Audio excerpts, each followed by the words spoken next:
નમસ્કાર, પ્રસ્તુત છે દૂરદર્શન સમાચાર। શરૂઆત કરીએ મુખ્ય સમાચારોથી।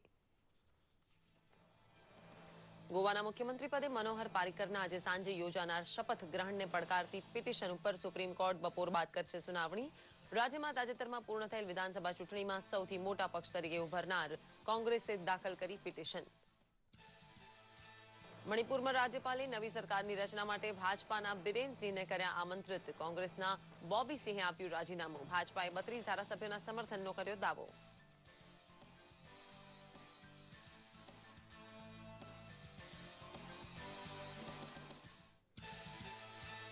પૂંચ જિલ્લામાં નિયંત્રણ રેખા પર મોર્ટાર મારા અને ગોળીબાર દ્વારા પાકિસ્તાને 2 દિવસમાં કર્યું ત્રીજી વખત સંઘર્ષ વિરામનું ઉલ્લંઘન। ભારતીય લશ્કરે પણ કરી વળતી કાર્યવાહી।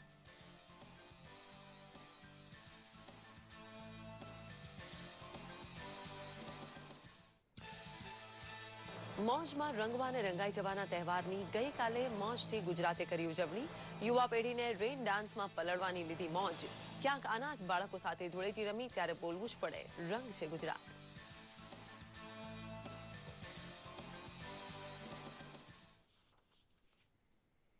સમાચાર વિગતવાર જોઈએ।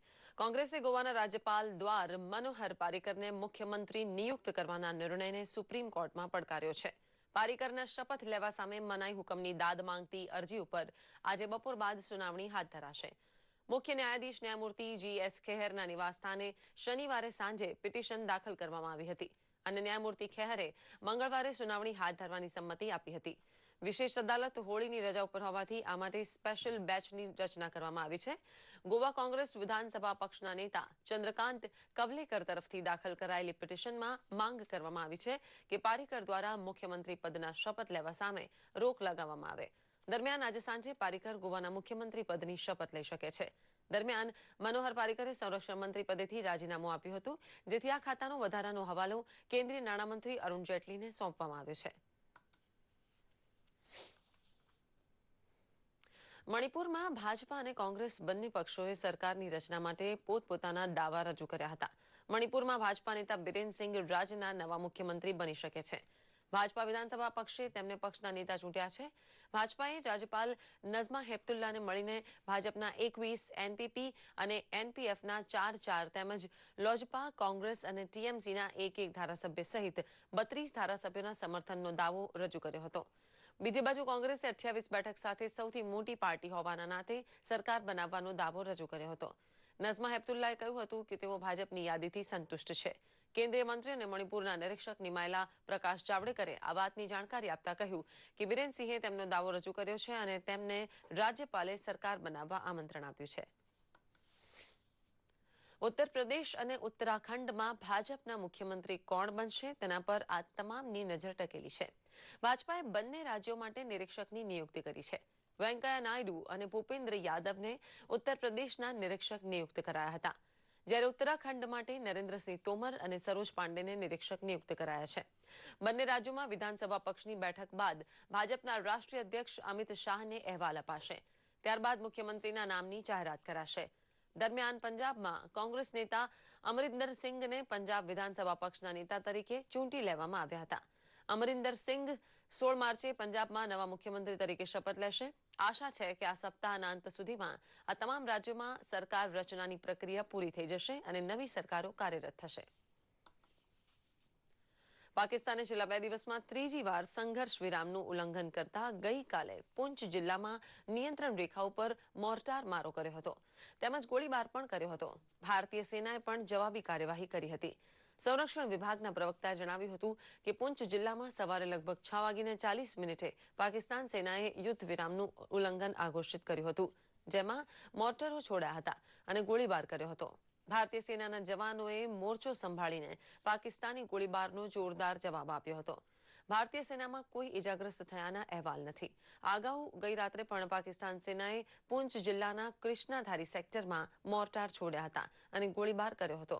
આ બનાવના પગલે પાકના કબજાવાળા કાશ્મીરમાં ચાલતી બસ સેવાને રોકી લેવામાં આવી હતી। આજે રંગ પર્વ ધૂળેટીની સમગ્ર રાજ્યમાં ઉત્સાહભેર ઉજવણી થઈ રહી હતી, જેમાં ખાસ કરીને યુવા હૈયાઓએ ડીજેના તાલ સાથે અનોખી રીતે ધૂળેટીની ઉજવણી કરી હતી। જ્યાં જુઓ ત્યાં રંગીલા માહોલ સાથે રાજ્યભરમાં અનોખો થનગનાટ જોવા મળ્યો હતો।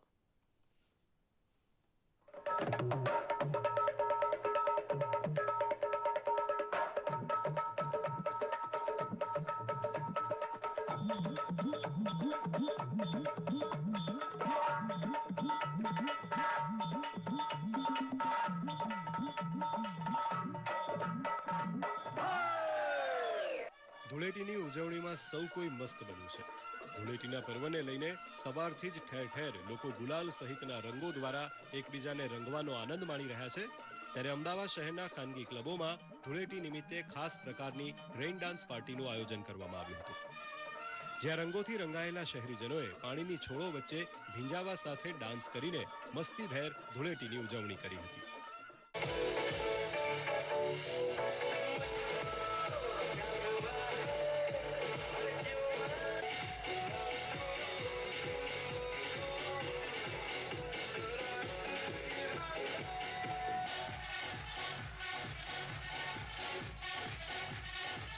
અમદાવાદ શહેરના જુદા જુદા વિસ્તારોમાં પણ લોકોએ એકબીજાને રંગો લગાવીને રંગોત્સવની ઉજવણી કરી. ઉત્સવ પ્રિય સુરતી લાલાઓએ પણ ધૂળેટીના પર્વની શાનદાર ઉજવણી કરી હતી. શહેરના ખાનગી ક્લબમાં મોટી સંખ્યામાં રંગરસિયાઓ ઉમટી પડ્યા હતા. અબીલ ગુલાલની છોડો, રેઇન ડાન્સ અને ડીજેના તાલે સૌ કોઈ હોળીના રંગે રંગાયા હતા.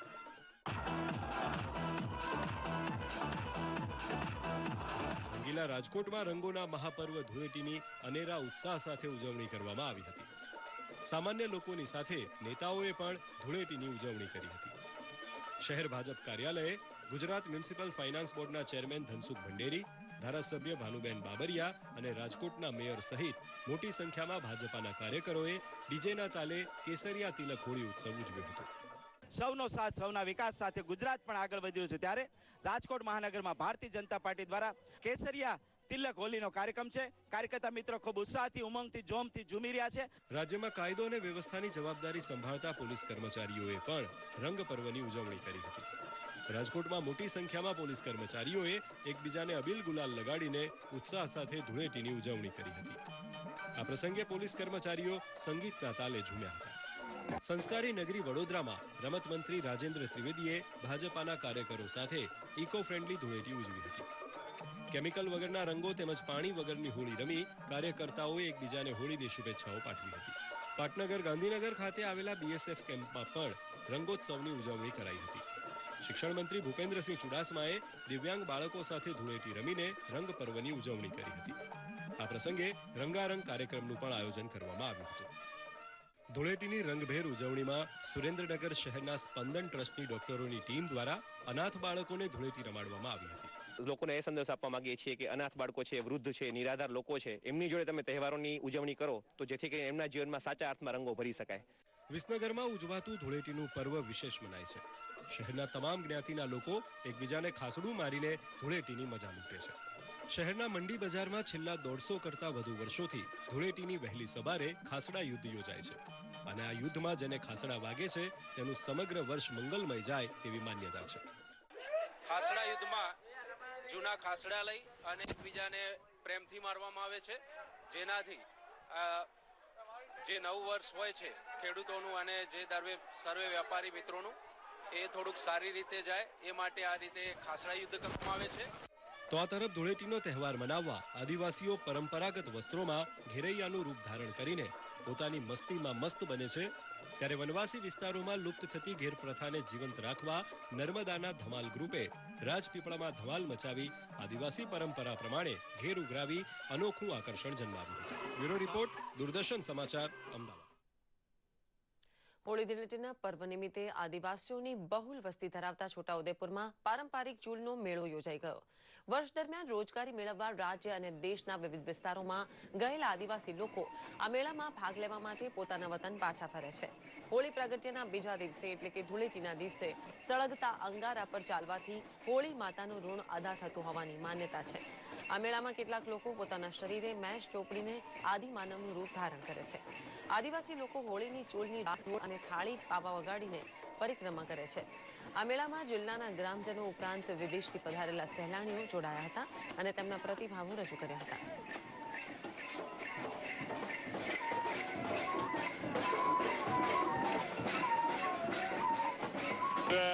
आपका फेस्टिवल देखे हम लोग बहुत अच्छा महसूस करते हैं। हम लोग सोच रहे हैं कि आपका परंपरा पर बहुत सुरक्षा रखते हैं, बहुत अच्छी बात है। ऐसा करना पड़ेगा, नहीं तो टाइम से समय से उजाड़ जाएगा। અમારા બાળકને એને બહુ મોટી તકલીફ હતી તે અમે મનમાં વિચારીને કીધું કે માતાજી મારા છોકરાને સારું થઈ જાય તો આ મારા છોકરાને આખો દિવસ ભૂખ્યો રાખીને ચૂલ માતાએ ચલાવે એવી રીતના અમે વચન રાખ્યું તો સારું થઈ ગયું. આ આદિવાસીનું જે કલ્ચર છે કે ભાઈ આને શ્રદ્ધા રાખે છે, શ્રદ્ધા ઉપર એ લોકોનું કામ થાય છે, એના માટે અહીંયા બાધા કરવા માટે આવેલા. It's my second time in India, but it's the first time I'm assisting such a celebration, and it's fantastic. કાર્યક્રમોની જે સંખ્યા હતી એવી જ સંખ્યા પૂજ્ય મહંત સ્વામી નિશ્રામાં થઈ છે. મતલબ એ થયો કે બાપા હજુ આપણી સાથે જ છે એવો અનુભવ. અને આ સત્સંગીઓનું 2-2.5 કલાકનું શિસ્ત નેવર સીન ક્યાંય જોવા નથી મળતું. હું સંસ્થાને આવા કાર્યક્રમો દ્વારા ચરિત્ર નિર્માણ, સંસ્કાર નિર્માણ કરવા માટે રાજ્યના મંત્રી તરીકે વંદન સાથે અભિનંદન આ સંસ્થાને કરું છું. અને આ સંસ્થા દ્વારા ભવિષ્યમાં પણ આવાના આવા સંસ્કાર નિર્માણના ધર્મકારણના જે કામો થયા છે એ પણ થતા રહેશે. દર વર્ષની જેમ ખૂબ જ સુંદર અત્યારે પુષ્પ દોલોત્સવની મજા માણી રહ્યા છીએ. બસ પરમ પૂજ્ય મહંત સ્વામી મહારાજને એ જ પ્રાર્થના કે આપણા બધાની બુદ્ધિને સન્માર્ગમાં પ્રેરે, આપણા અંદર જે કંઈ દૂષણો હોય, જે કંઈ કુબુદ્ધિ હોય એને દૂર કરે અને આપણે બીજાનો ઉપયોગી થઈએ, વ્યસનથી દૂર રહીએ અને આપણું જીવન બીજા માટે પ્રેરણાદાયક બને એવી આપણને આશીર્વાદ આપે. હોળી ધૂળેટીના તહેવાર દરમિયાન ડાંગના મુખ્ય મથક આહવા ખાતે યોજાયેલ ઐતિહાસિક અને ભાતીગળ લોકમેળો ડાંગ દરબારનું ગઈકાલે સમાપન થયું હતું. ડાંગ દરબારના અંતિમ દિવસે પ્રવાસન વિભાગ, જિલ્લા વહીવટીતંત્ર અને કલા વારસો સંસ્થાએ વૈવિધ્યપૂર્ણ સાંસ્કૃતિક કાર્યક્રમ યોજ્યો હતો, જેને ઉપસ્થિત માનવ મહેરામણે મન મૂકીને માણ્યો હતો. ડાંગના વિવિધ ગામડા, રાજ્ય અને રાજ્ય બહારના પ્રવાસીઓ મોટી સંખ્યામાં આ મેળાને માણવા આવ્યા હતા. વાસોણાના રાજવી ધનરાજસિંહે જણાવ્યું હતું કે આ વર્ષનો ડાંગ દરબાર ખૂબ જ સુંદર યોજાયો હતો, જે માટે તેમણે વહીવટીતંત્રનો આભાર માન્યો હતો. આ સમારંભમાં સાંસદ કેસી પટેલ, જિલ્લા કલેક્ટર, પદાધિકારીઓ તેમજ જનમેદની મોટી સંખ્યામાં ઉપસ્થિત રહ્યા હતા.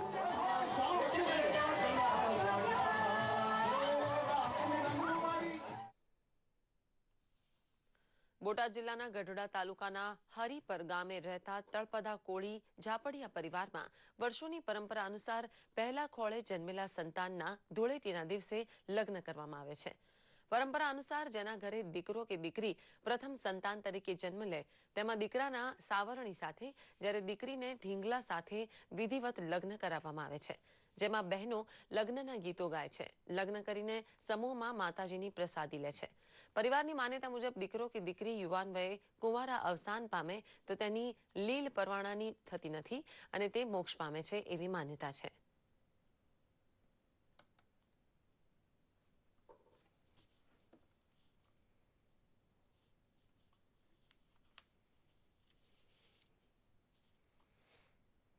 ઝાપડિયા પરિવાર છે અહીંયા 30 ઘર, એટલે અમે આ પ્રમાણે કરતા આવીએ છીએ અને એની પાછળ એવું કહેવત છે કે ભાઈ લીલ પરણાવવાની રહેતી નથી, એટલે અમે આ જૂની પરંપરાગત છે અમે જાળવી રાખી અને કરી રહ્યા છીએ.